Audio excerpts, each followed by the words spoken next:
evening and welcome to Hot Edition on 3FM 92.7, coming to you live from our studio here at Adesawe Kanda in Accra. I am Martin Asiedu-Dartey. Coming up this evening, it's official. Kyerematen's movement for change transforms into United Party as the political grouping sets its sight on breaking the NDC and NPP duopoly. The soul and strength of every political organization is anchored on its values. You are nobody. You will become rich, but then if you don't have values, then nobody respects you. And so your value system as a political organization, for me, is your anchor. That is the voice of Alan John Kojo Kyerematen, who has now transformed the movement for change political movement into a party now called the United Party. We'll delve deeper into it in a jiffy. Also coming up, 25,000 students placed into private senior high schools through the Computerized School Placement System for the 2025-2026 academic year. And later, the Ministry of Health rebuts opposition claims that only 60 million Ghana cedis was budgeted for in the 2025 budget for the reconstruction of the General Hospital. We have details of all of these and more coming up within the next 60 minutes. Stay with us. This is Hot Edition on 3FM.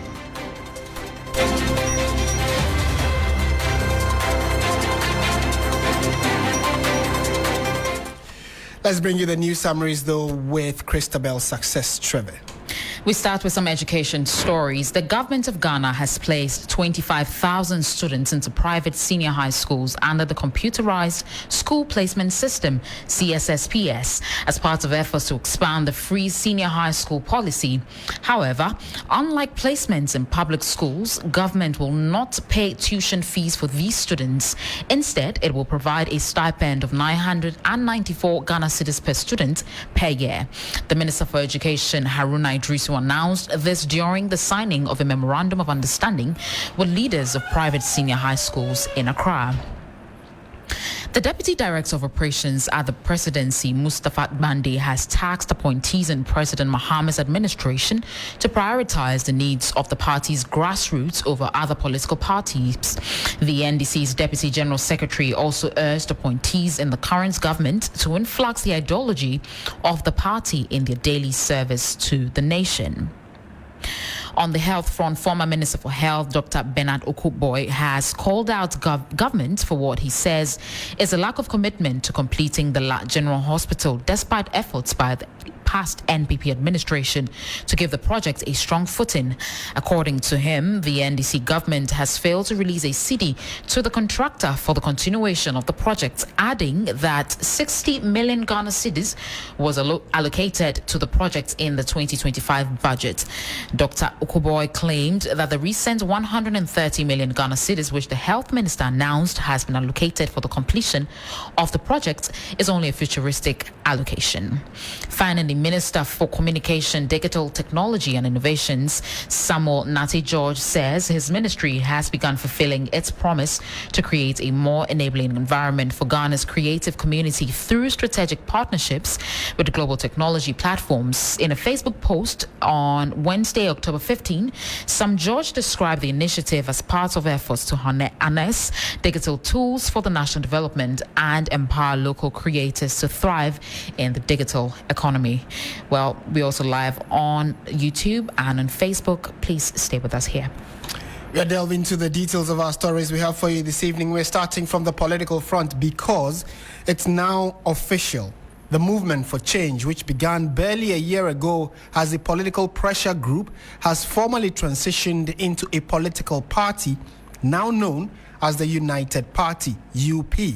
Speaking at the unveiling ceremony in Accra, the leader and founder, Kyerematen, announced an ambitious blueprint aimed at transforming Ghana into an economic powerhouse in Africa by 2040. According to him, his ultimate goal is to build a united, peaceful and prosperous nation capable of driving Ghana's growth and, by extension, that of the African continent. Mr. Kyerematen and his supporters broke away from the New Patriotic Party in 2024 to form the new movement, which later evolved into the UP. He subsequently contested the general elections that year, polling some 31,000 votes, representing 0.28% of the total national votes. The former Trade and Industry Minister believes Ghana's current political landscape, dominated by the NDC and the NPP, excludes a large section of the population. He emphasized the need to end what he calls a two-party monopoly and create equal opportunities for all Ghanaians. So now time to listen to the specifics of what Alan Kyerematen had to tell the many who had gathered there to support his movement, which is now a fully fledged political party, the United Party. And our mission as a party is to build a united, peaceful, secure, and prosperous country. Can you become the economic powerhouse of Africa if you are divided? No. Can you become the economic powerhouse of Africa if there's no peace in your country? No. Can you become the powerhouse if you are not secure as a nation? And also, our mission is to provide equal opportunity for all Ghanaians, not for some, but for all Ghanaians. What we have been witnessing since independence is that the opportunities are open for only a few people. The United Party is going to change the dynamics in Ghanaian politics. And it is to provide the opportunity for every Ghanaian to realize their full potential. If you want to become a carpenter, want to become the best carpenter in Ghana. If you are an electrician, we want you to become the best electrician. The soul and strength of every political organization is anchored on its values. Say, uni esuna uni ebaya. You are nobody. You will become rich, but then if you don't have values, then nobody respects you. And so your value system as a political organization, for me, is your anchor. And that's Alan Kyerematen, who is the founding father of the new political party known as the United Party. Interestingly, the name United Party mirrors the historical roots of the NPP, whose antecedent was also known by the same name. The new political grouping retains the multicolored monarch's butterfly as its symbol, with yellow as the dominant color, symbolizing continuity with its origins. For the leadership of the United Party, or simply UP+, there's no turning back, as the group says it is poised to become a major political force with the ultimate goal of winning power. Alhaji Boniface Abubakar Siddiq is the interim national chairman of the United Party, and he has also been speaking to the congregation. Today they claim they are giving us amnesty. What does amnesty mean? What crime has our new leader committed? What crime did I commit in MPP for you to sack me? And today you are telling me you are giving me amnesty. No way. No way. When you divorce in Islam, when you divorce a woman 3 times, she's no longer your wife till thy kingdom come.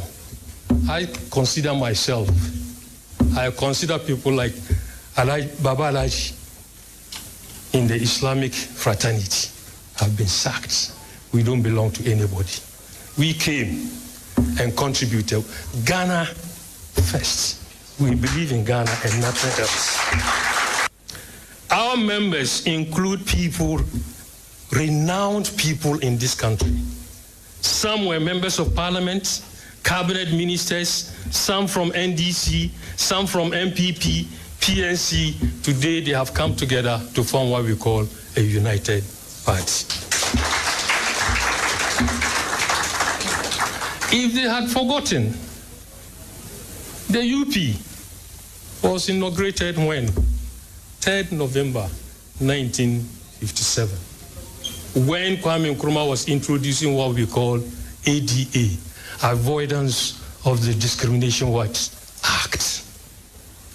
This was where Otumfuo called Ochiame Bafwakutu and said, look, gentlemen, Kwame Nkrumah is saying that by December, if any party formed based on religion, ethnicity, regionalism, that party will be banned by 31st December 1957. So you see, people are born being smarter than people who think they are in positions. Bafwakutu was CPP, but by the instructions of Asantehene, he quickly moved around the whole country, pulled all the parties together, and then they came and formed a party called UP, United Party, because it was broad-based. It was no longer religion. It was no longer tribal ethnicity or regionalism. So this is what our new party is about. We believe in the old values, the core values that help to establish UP. And that's the voice of Alhaji Boniface Sadiq, who is the interim national chairman of the United Party. Let's go to the phone lines now and engage the thoughts of a member, someone who's also followed this particular issue quite closely and interestingly. They have a thought to share on a Deputy General Secretary and political assistant to Alan Kyerematen. Nana Yao Sapon is with us on the phone lines. Mr. Sapon, good evening. Thank you for joining us. Good evening, my brother. How are you? Not bad, thank you. To start with, have you been issued the certificate by the Electoral Commission to fully recognize you as a party so that at least you can now start operating in the country? Of course. Thank you very much, and thank you to your production team for reaching out to us on this very, I'm not used to these words, but on this very august occasion. You know, a day that it's almost like a liberation day, a day of redemption for the political class of our country. Indeed, yes. We couldn't have come out to announce the name of the political party, explain our values, and put out our logos and symbols and our visions and missions if we have not gone through the process.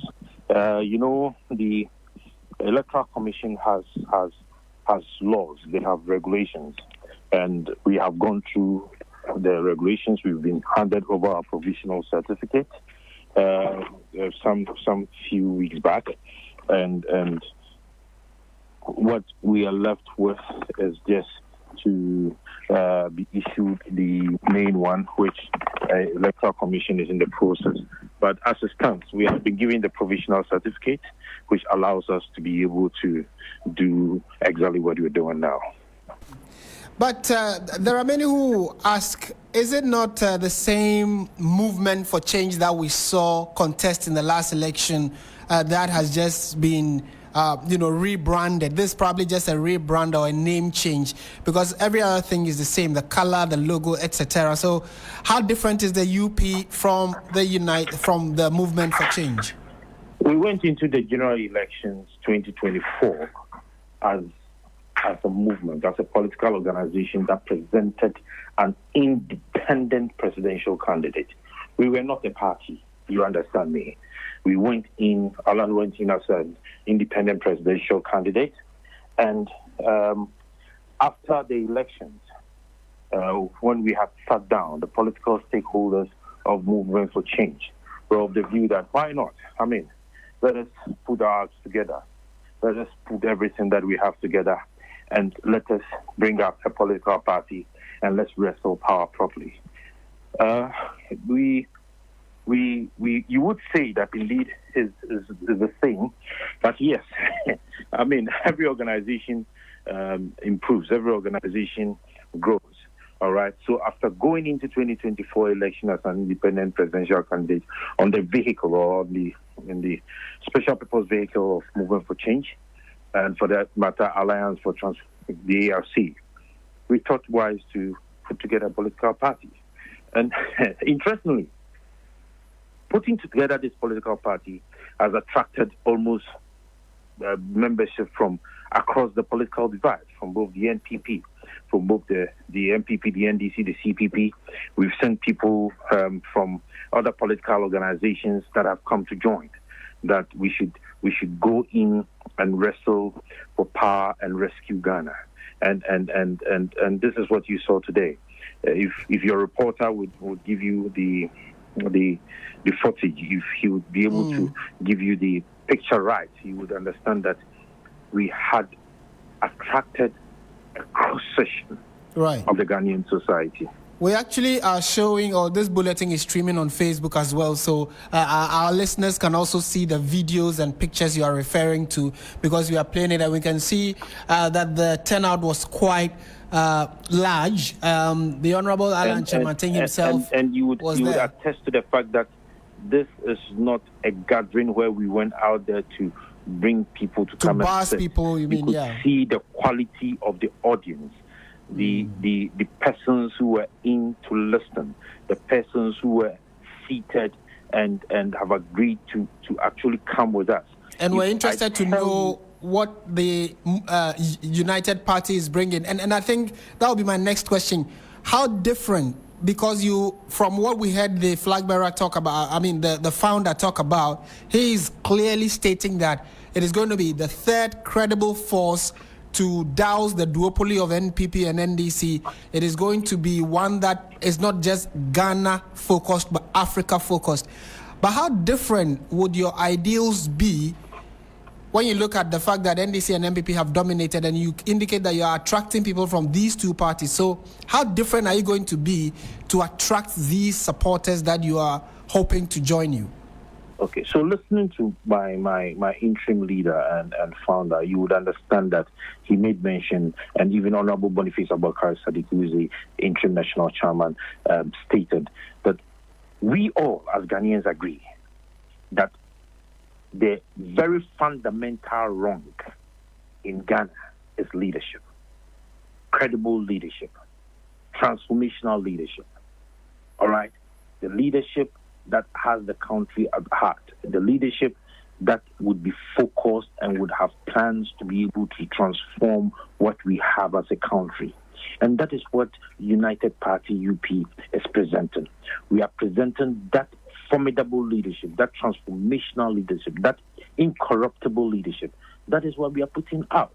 If you look at even the interim leadership or executives that have been presented, these are seasoned politicians who we will not be able to point any iota of corruption or doubt on any of these personalities. Not a single one of them.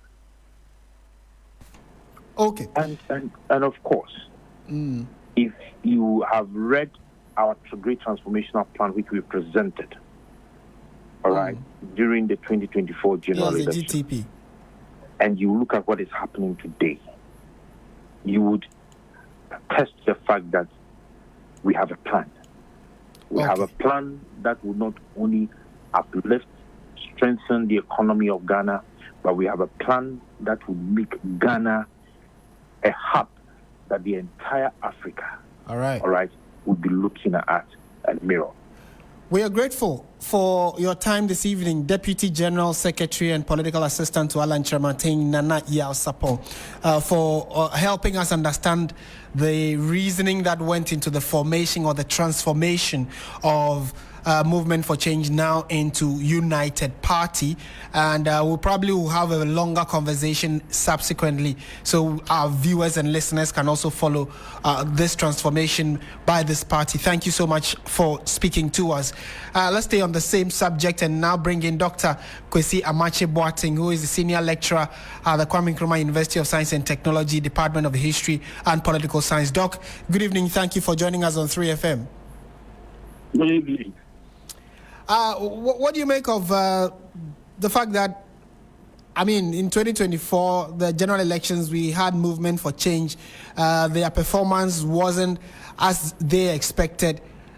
But over time, they say they have now transformed into what Ghanaians should expect to be a credible third force known as the United Party. How realistic is this to break the NDC and NPP's duopoly? How realistic is what? How realistic is their ideal and the campaign? I mean, are you optimistic that the third credible force they say they are can break NDC and MPP's duopoly? Oh, okay. Thanks for the opportunity, and let me say good evening to your listeners. Actually, it's an ambitious sort of a dream. But my understanding is that we are yet to see whether they are able to establish themselves within the understanding of Guineans. You know, the youth, especially, and then generally members of society, whether they are able to really get this established, that they have come to represent a credible third force, and because of that, Ghanaians will have to see them, if you like, as an alternative party that can deliver what people have been looking for. I'm skeptical about this because generally, political parties, form around some core ideologies in the developed world. In the developing world, the base that the parties rely on as much as possible have to do with the people themselves and their core values. My understanding is that this explains even the fortunes of the CPP now. This explains why, from the time of independence to date, political parties that came up outside the major political traditions simply didn't do well. And today, when you do a roll call of the parties, you don't hear of those, smaller parties that were there some time ago. I have difficulty seeing, the United Party doing anything different. Because if anything at all, they're trying to build on the same political tradition. Would you not say it's early days yet to come to that conclusion, considering the fact that a number of people say that they are actually tired of the NDC and MPP, and they do not have another option because there really isn't any alternative. So maybe as a young, vibrant party, and considering the kind of background that the founder, Kyerematen, has, he could be the attracting factor to the United Party. Do you not agree? We participated in the last elections and we saw their fortunes. It was an opportunity for people who have some difficulties, some issues with the traditional parties to, turn to. People didn't turn to them. The fact that many people decided not to vote alone is a testimony to the fact that they didn't see, at that time, the movement, and then today, this new political party as the alternative they are anticipating. And so it is not early days yet. They have participated in our politics.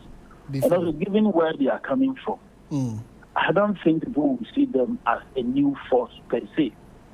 In the same mindset, in the same understanding, but crucially, they themselves admitted that they are an offshoot of the United Party, the UP tradition. Yes, the UP tradition. They tradition. themselves made that admission. And if that indeed is anything to go by, they will want to stay with MPP today. That is a stronger force, and that will give them hope, especially for them to participate in government, for them to see, as a body that could bring about a major change. Okay. They can go back to some of their leaders of yesteryears who they think did well. They do mention President Kufuor currently. I mean, they have produced 2 presidents in the Fourth Republic. And so they want to stay in the MPP. Right. If anything at all, you want to say that as far as the last elections are concerned, people had issues in another Kufuor. Right. So fine. But someone will say it's early days yet, but I don't think it is. Okay. All right. But finally and briefly, do you think that the name change could do any magic for them and probably confuse people who believed in the ideals of the NPP because of the same history, which is the United Party history? I think that is also another issue that I'm a bit surprised. Why they decided to take that same name, UP. It means that they didn't want to brand themselves as any new entity.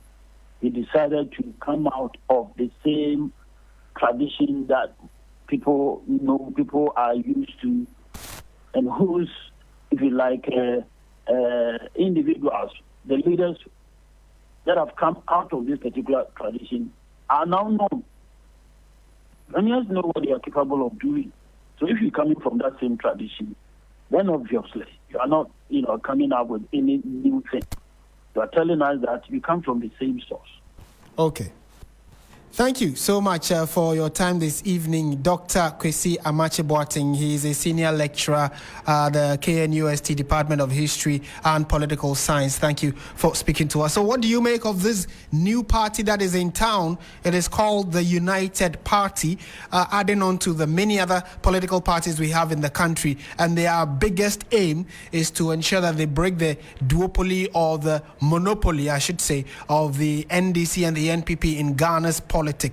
What prospects do they have? Would you be attracted to them? Would probably their founder, Alan Kyerematen, be the attracting factor for you? Do let us know in the comment section. We are streaming on Facebook. Just look for 3FM 92.7. We are also on YouTube, so you can watch us on the multiple platforms, and your thoughts and messages are very welcome, so do share them with us. When we return from this quick break, we'll be looking at something regarding education. Has your ward been able to get their placement? So far, 25,000 students have successfully been placed, albeit with several challenges. We'll delve into that story shortly. This is Hot Edition on 3FM.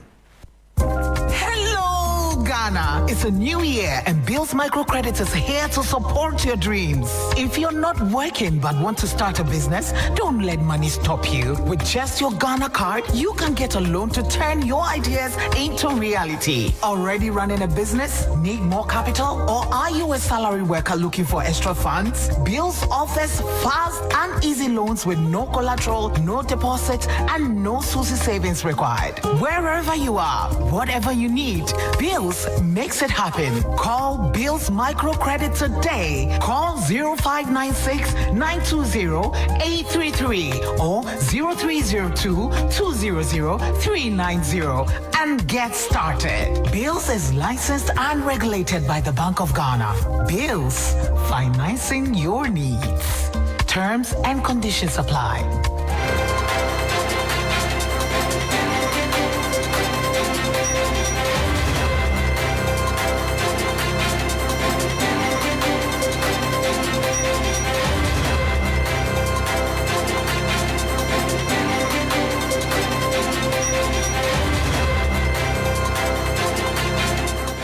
Thank you for staying with 3FM 92.7. We are going on to education now, and the government has placed 25,000 students into private senior high schools through the Computerized School Placement System, the CSSPS. However, unlike public senior high schools, government will not cover tuition fees. Instead, it will provide an annual stipend of 994 cedis, which is 994 cedis per student. The Minister of Education, Haruna Idrisu, announced this during the signing of a memorandum of understanding with leaders of private senior high schools in Accra. Through this arrangement, 25,000 students have been placed in 70 private senior high schools across the country. The initiative, according to the minister, is part of government's broader effort to eliminate the double-track system and create more space for students with private schools, providing additional classroom capacity. Let's listen to the Minister of Education. As candidate, is keeping in honor as president having been elected, rooted in the fact that he had an understanding that the implementation of the free senior high school initiative was bedeviled with many problems. problems that affected the quality delivery of quality free senior high school education. The previous administration, in this quest to expand access to free senior high school, even redefined free compulsory universal basic education to include free senior high school. So in Ghana today, the Constitution guarantees equal educational opportunities for all Ghanaians. I emphasize it. The Constitution of 1992, those of you who want me to be specific, between Article 34 to 38, I'm sure Article 34 of the Constitution emphasizes equal educational opportunities for all Ghanaians. Its meaning and its impact is that every Ghanaian is entitled to the full benefit of the rights and freedoms guaranteed under the Constitution, subject to the state ability to provide it. Now, if you see a significant number of Ghanaian students unable to join public schools, by necessity, they find comfort in private schools. They are still Ghanaians. Right, so that's Haruna Idrisu, who is the Minister in charge of Education, giving us a reasoning behind why government has now decided to work closely also with private schools. Let's now speak to the Executive Director of the Ghana National Council of Private Schools, and the gentleman has joined us on phone for a quick chat. Obengfo Nana Kwesi Jetia. Nana, good evening and thank you for joining us. Thank you very much, and good evening to all your cherished listeners this evening. Right.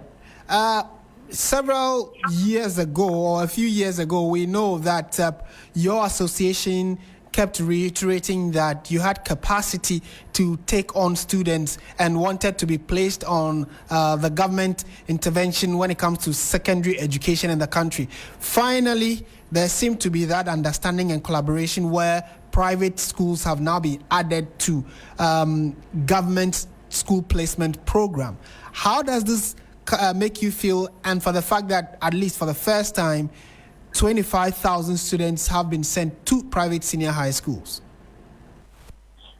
All right, thank you very much.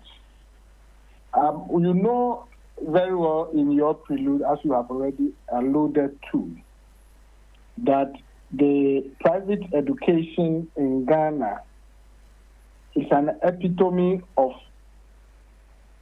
quality education delivery in Ghanaian education system. And so therefore, when the free senior high school policy started, we argued strongly that it is very necessary and logically right to include the private schools into the participation. The previous administration, in terms of the Ministry of Education, did not reason with us as to how it would be very possible to do so, even though we presented many proposals to them. Though when this government was formed, it was also very prudent for us to engage them to see how best these initiatives, which we have championed for a very long time, be considered. And I'm glad to say that today we have witnessed the signing of a memorandum of understanding between the Ministry of Education and the Ghana National Council of Private Schools for the implementation of the free senior high school program in selected private schools as a pilot project. And so we will use this opportunity to actually appreciate the ruling government, the Excellency John Dramani Mahama, the President of Ghana, the Minister for Education, and all the heads of agencies who supported this initiative to come to fruition. So we are much grateful, and we believe that this is a great milestone that is going to actually be a foundation upon which private-public partnership is going to be anchored in terms of education delivery. It is actually going to also be a leverage point to even engage development partners to see the work of private education as a decoy in education delivery at the pre-tertiary education level. So we are much grateful and we are very happy that this collaboration has actually been kick-started. And it is interesting that you mentioned that after several negotiations and meetings, at least now it has taken off on a pilot basis.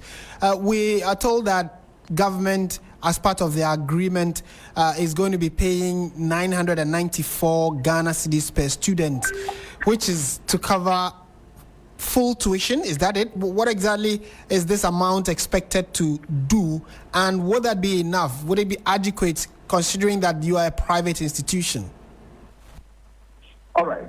So if you look at the entirety of the MOU signed today, there are aspects upon which they give the responsibility or confer some duties upon the ministry, and there's also an aspect of the way the NACOPs that we have to also bear as our responsibility.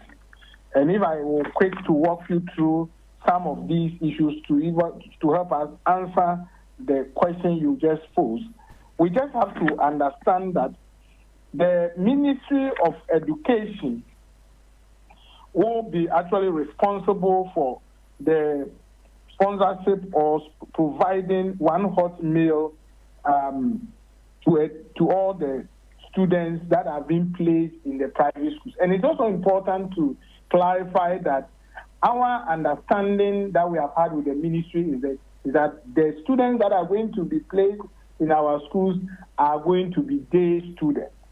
They are not going to be residential, so they are non-residential students. And for that matter, government is going to provide one hot meal, textbooks, uniform, school clothes, supplementary readers, and any other approved educational materials by the Ghana Education Service under the Free SHS program. And so if you are looking at the cost, it is not only the cost of the 994 Ghana cedis as allocated for a student for the year. We need to also understand that in terms of technical support like training, these 70 schools will benefit from any government training that the GES or the Ministry of Education will be providing for the implementation of the free senior high school program. Now, let's look at the issue of tuition. The agreement that we have is that government is going to provide 994 Ghana cedis per person within an academic year, which is 2 semesters. And that is excluded from any tuition. And in our education balance, when we talk of tuition, we are more referring to the money that we use to pay the teachers.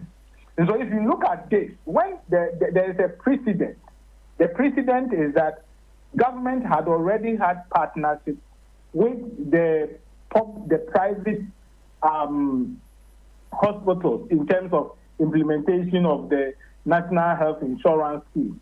It is not the duty of the government to be paying your employees, because the moment the payment is coming from elsewhere, what it constitutes is that the legal relationship that exists as employer and the employee then is being taken away from you, and it reduces even your corporate entity as someone who owns a corporate entity. And so our argument that we have with the government is that we will provide for our teachers. Government is going to provide 994 Ghana cedis for that.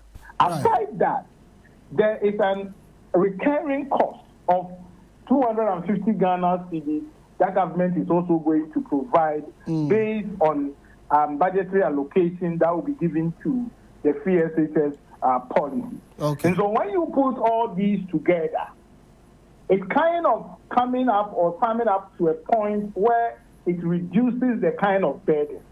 Okay. And we need to also understand that this is a pilot project. And so there are so many lessons that we are going to learn from it. And our memorandum of understanding spans for 3 academic years, within which there are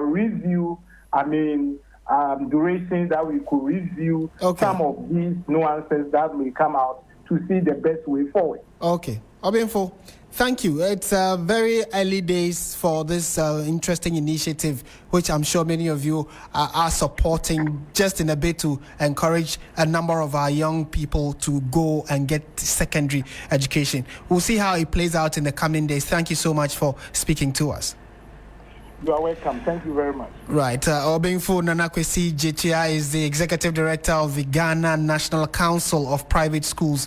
And the news is that they have signed a memorandum of understanding between them and the Ministry of Education, where 25,000 pupils have been placed through the computerized school placement system into private schools. So we know that the larger number that goes into public schools is in excess of over 60 to 80,000, but 25%, a good percentage of that, 25,000 I should say, are into private schools. And in the coming days we'll give you further breakdown of what all of this means. This is still Hot Edition on 3FM 92.7. Let's go on to some other issues, and this particular issue should be of concern to you because we're going to be talking about food. So if you do eat, you want to listen to this.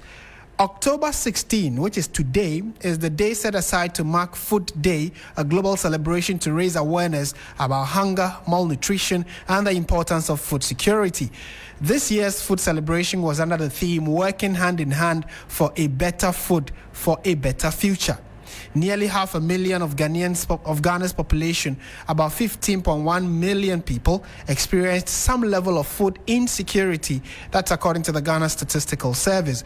According to the reports, the northern region recorded the highest rate of food insecurity, where the eastern region recorded the lowest, and 35 to 50% of average households' budget, particularly among low-income families, focuses or is spent just on food.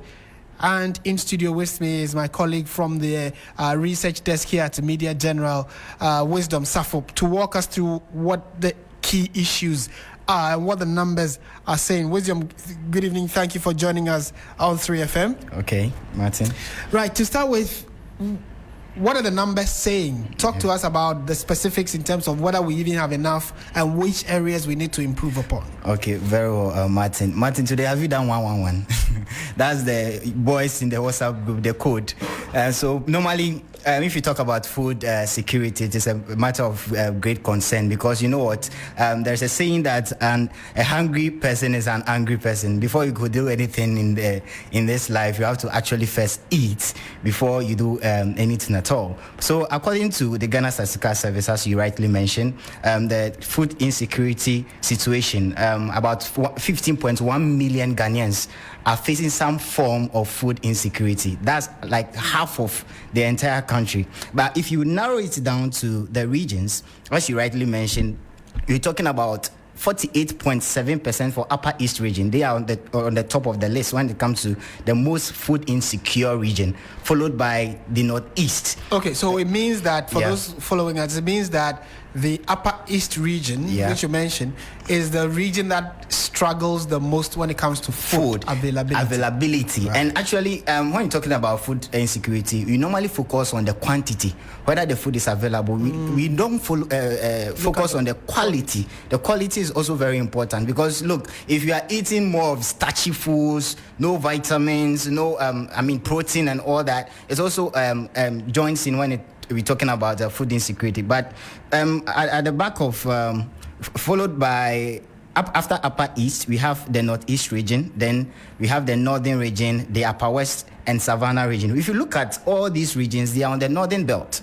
And this brings the question, why is it that we are looking at food insecurity and we are just pinpointing the northern sectors, the regions in the northern sector, and it boils down to one major challenge. It's about their weather, it's about whether we have plans for irrigation, and it's about what? Multi-dimensional poverty. Okay. So we realize that for you to, we use money to buy food, right? Even for you to eat quality food, you have to spend a lot on it. So we realize that there is a prevalence of poverty in these areas, hence multi-dimensional poverty, and finally food insecurity. So if you look at the national average, as you rightly mentioned earlier, that the eastern region happens to be the lowest, and I find it quite interesting. You know, these are agro-based places where we normally farm. We do a lot of large-scale mechanized farming and all that. So it's very natural to have a low food insecurity in the eastern region. So Martin, if you're talking about food insecurity, this is just a snapshot of how it looks when it comes to Ghana.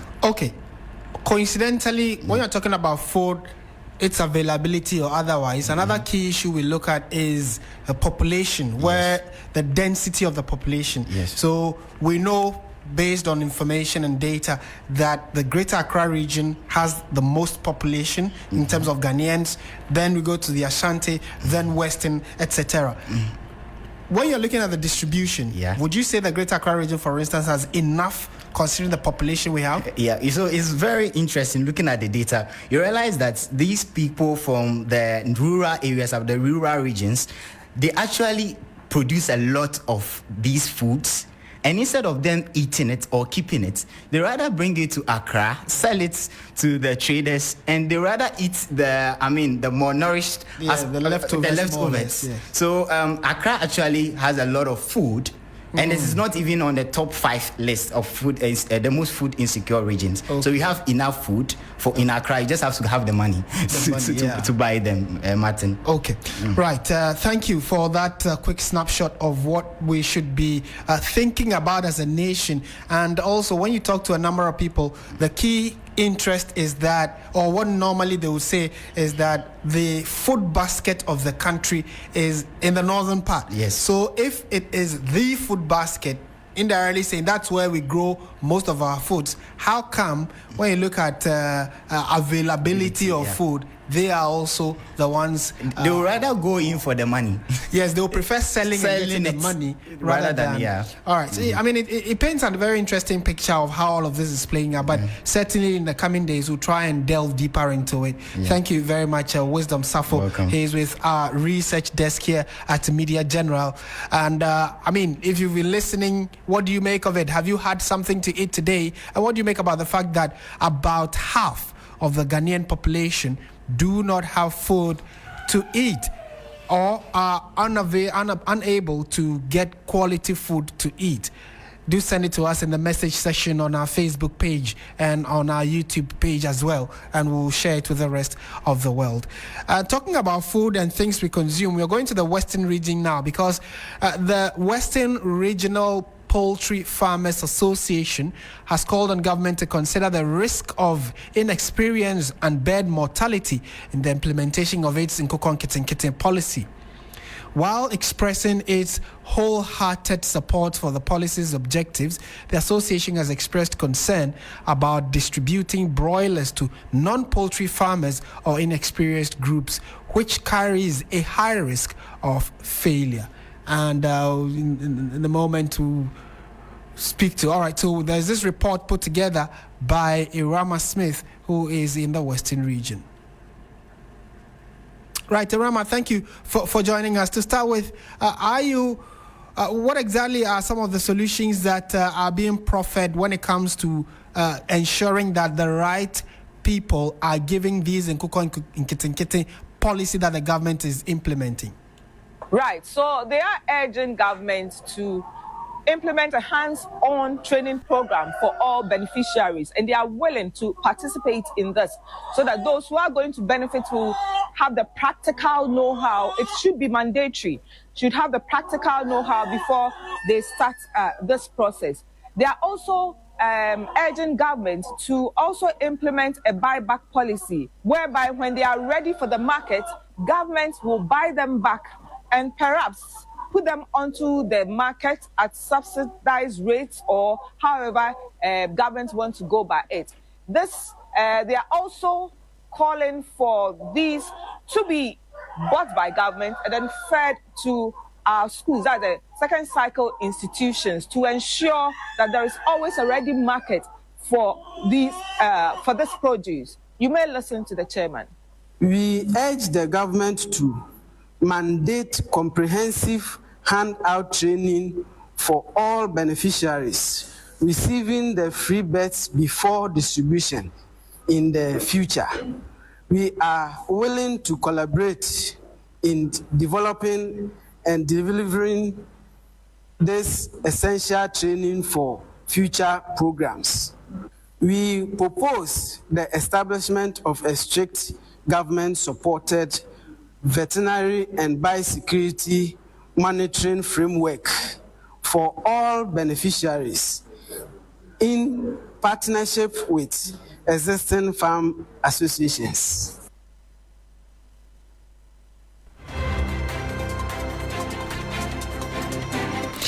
And that report was brought to us by Irama Smith in the Western Region. That's it for the major part of the bulletin. Time now for business, and Bismarck Ewusa is with us and he'll take it over.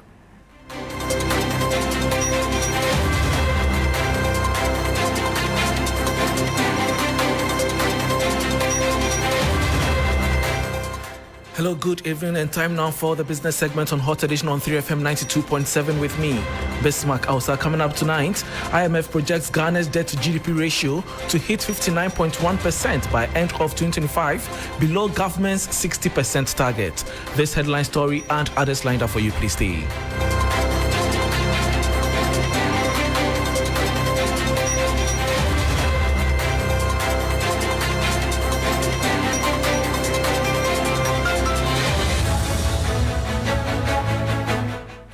Thanks for your company. Now to the details. The International Monetary Fund has projected that Ghana's debt to GDP ratio will reach 59.1% by the end of 2025, slightly below the government's 60% target for the year. The forecast was contained in the IMF's October 2025 Fiscal Monetary Report, released on the sidelines of the IMF World Bank annual meetings in Washington, D.C. The following 3 Business News Desk report has the details. According to the fund, Ghana's debt ratio is expected to decline gradually over the next 3 years to 56.1% in 2026, 53.7% in 2027, and 51.3% in 2028. The projections suggest that Ghana could perform better than the 55% debt to GDP ratio target set under the IMF's Extended Credit Facility Program aimed at restoring debt sustainability.